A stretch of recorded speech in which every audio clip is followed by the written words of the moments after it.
नमस्कार. आम्ही असं सध्या ओल्ड गोवा पुलीस स्टेशनाचेर आणि काल अशी एक गोंयान अपघटना जाली की एक स्विफ्ट गाडी जी उदकान पडली सावन इस्टेम हांगासर आणि अशी आमकां काल अपडेट येयली की ते चेडू असले ते भायर सरले आणि ते चेडो असलो तो अजून खंय तरी वयर येयला म्हणून कळना आनी तो उदकानूय आसा म्हणून कळना.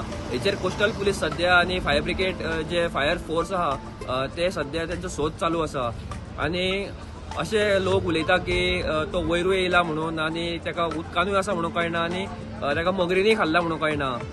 मात अजून तरी रिपोर्ट जावंक ना तो ओल्ड गोवा पुलीस स्टेशनाचेर आनी हेचेर सध्या सोद चालू आसा. जे चेडू असले तेची फॅमिली गोंयांत पावल्ली आसा आनी तेंच्यांनी ओल्ड गोवा पुलीस स्टेशनाचेर रिपोर्ट केल्ली आसा. मात खंय तरी जो चेडो आसा जेची मिसींग बॉडी असल्या कारणान तेची फॅमिली अजून गोंयांत येवंक ना हो मोठो प्रश्न पडलेलो आसा. आनी अशी आमकां अपडेट येयल्या की जे चेडो आसा तेची फॅमिली आयज खंय तरी सांजे मेरेन पावपाची आसा गोंयांत. हेची अपडेट आमी तुमकां दीत रावतले. पळयत रावा माय गोवा नेटवर्क. माय गोवा नेटवर्का खातीर नवसराज सालगांवकर आनी प्रणय शिरगांवकर.